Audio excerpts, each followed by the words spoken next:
Yeah, about that. It's true.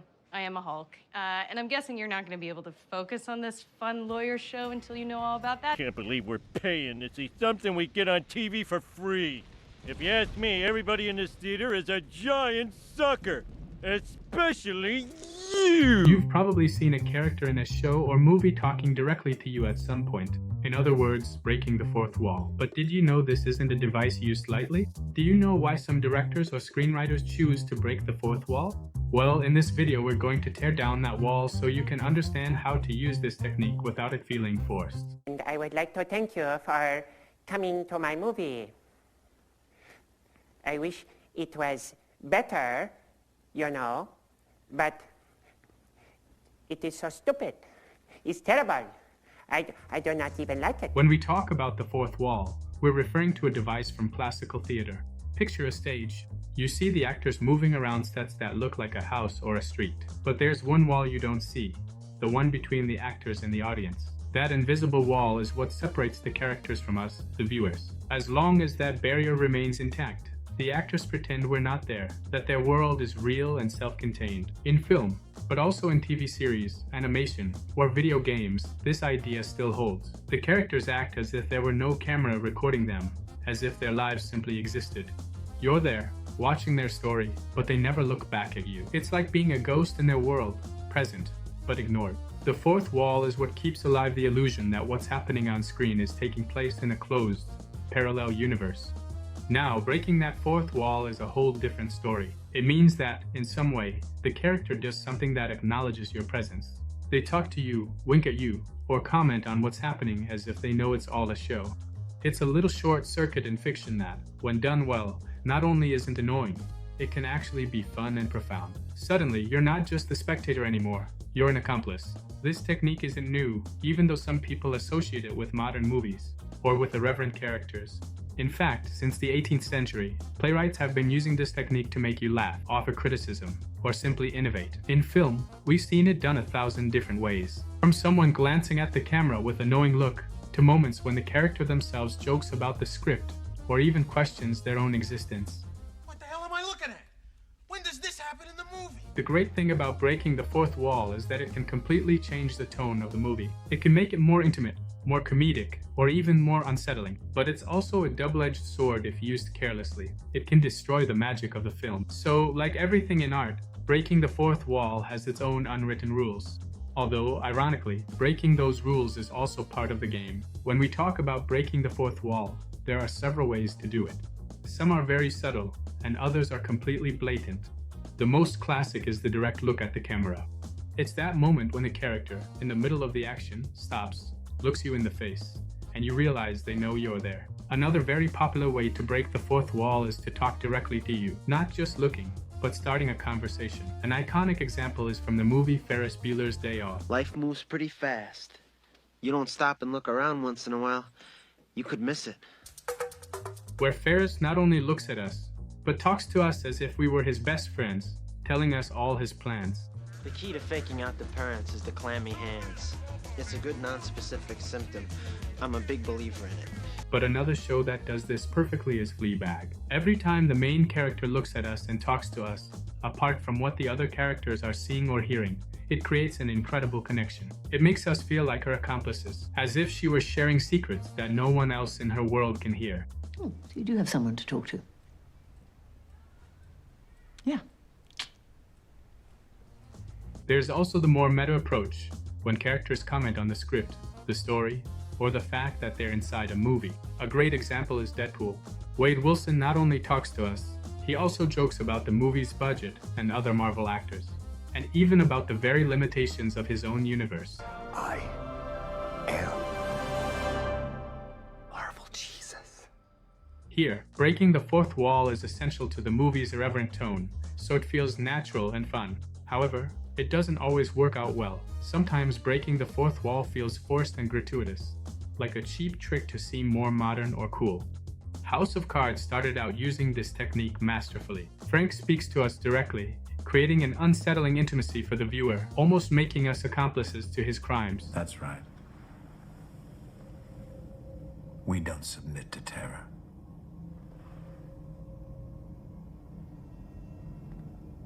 we make the terror. But in later seasons, especially after the change of protagonists, the device lost much of its impact and felt more like a crutch to cover up plot holes than a solid narrative tool. Another way to break the fourth wall is to play with the format itself. This is like an extension of the meta aspect I was talking about earlier, breaking the fourth wall in a metalinguistic way, meta-cinema, so to speak, but taken to the extreme. Here, it's not just the character who knows they're inside a movie, but rather the entire movie itself, so to speak. The Truman Show, for example, does this brilliantly. Although Truman doesn't look directly at the camera at first, his entire world is a television set, and we as viewers are watching his life without him knowing it, until he starts to suspect. It's a breaking of the fourth wall that gradually grows, becoming a central part of the story. On the other hand, there are also bad examples. For example, in some weak comedies, the typical parodies, they try to break the fourth wall by pointing out how absurd the whole plot is. But since the story is weak, the device only highlights that the movie is bad. Breaking the fourth wall can't just be a band-aid. If the story isn't solid, looking us in the face and telling us things isn't going to fix anything. If you use it well, you create unforgettable moments and an unimaginable connection with the audience. But if you do it poorly, all you achieve is reminding people they're watching something fake, and they might stop taking you seriously. Well, Kevin, I'm not happy with what's happening in my story. You do not get to choose. That's why the best examples don't just break the fourth wall. They make it an organic part of their story. Breaking the fourth wall isn't something you do just because. When a character looks at the camera or comments on their own story, there's usually a narrative purpose behind it. One of the most common reasons is to create humor. By breaking the illusion that everything is real, creators can play with the story and create comedic moments. Movies like Deadpool or Fleabag do this brilliantly. As I've already mentioned, they pull you out of the narrative at just the right moment to drop a joke, an ironic comment, or an absurd confession that wouldn't have the same impact otherwise. All right. Fuck it. Let's give the people what they came for. Another very powerful reason is to create a connection, an intimate one with the viewer. When a character speaks to us directly, it breaks that emotional distance that usually separates the characters from the audience. Soon you feel like you're part of this world, as if you're the only one the character trusts. House of Cards, as I mentioned before, made brilliant use of this. When Frank talks to you, it's as if he's inviting you to be his partner and take part in his crazy schemes. It's uncomfortable, yes, but also very effective. The fourth wall is also broken to make a critique or to offer a meta-commentary about the universe itself or about the medium itself. Contract or no, I will not bow to any sponsor. A brilliant example that I've already mentioned is The Truman Show, where the break doesn't happen through direct looks, but rather through the revelation that Truman's entire life is a reality show. What the hell are you talking about? Who are you talking to? Suddenly, the movie makes us reflect on our obsession with entertainment and on whether we can really tell what's real from what's fake. In this case, breaking the fourth wall not only entertains us, it also makes us think. In case I don't see ya. Good afternoon, good evening, and good night. Now, there are moments when breaking the fourth wall serves to intensify the drama or the discomfort. In funny games, for example, this device is used to make the viewer feel complicit in the horrors they're witnessing. It's not fun, it's not friendly, it's deliberately uncomfortable. The character practically looks at you and asks, "This is what you came to see, right?" Do you think it's enough? I mean, you want a real ending, right? With plausible plot development, don't you? Breaking the fourth wall in this case isn't about making a connection with the viewer. What it's trying to do is accuse you. Breaking the fourth wall isn't just about breaking a rule. It's a very powerful narrative tool that can make you laugh, feel uncomfortable, or think. The important thing is that it has a clear purpose. If you do it just because it's trendy or without integrating it well into the story, it can end up breaking the viewer's interest too. And there's no fourth wall that can fix that. If you want to write a good fourth wall break, the first thing you have to ask yourself is, why? It's not enough to have your character look at the camera just because it looks cool. There has to be a narrative reason behind it. Do you want to make people laugh? Do you want to make the character feel like part of the plan? Or do you want to create discomfort or self-awareness? If you don't have a very clear reason, it's easy for the break to feel forced or pointless. Another golden rule is to use this device in moderation. If you break the fourth wall all the time, you lose the impact. Part of its magic is that it's unexpected. When Ferris Bueller talks to us directly, he doesn't do it every 2 seconds. He does it at key moments to reinforce that sense of complicity with us. Think of breaking the fourth wall like adding hot sauce to a meal. A little gives it flavor, but too much ruins the whole dish. It's also important to establish a sort of ground rule. If you're going to break the fourth wall, your audience needs to know it right away. You can't keep everything hyper-realistic for an hour and then suddenly have your character start talking about the script like it's the most normal thing in the world. Unless that's exactly the point.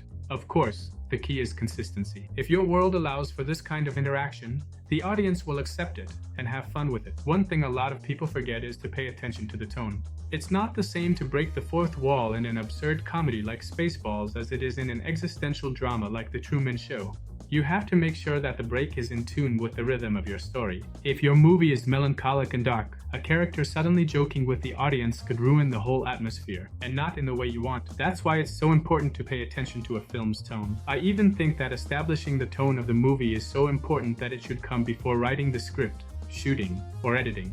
But if you don't know what the tone of a movie is, or why it's important, and how it can make a film either epic or ridiculous, I've made an entire video explaining how to build the tone of a movie. I'll leave the video here so you can watch it. You're still here? It's over. Go to bed. Go.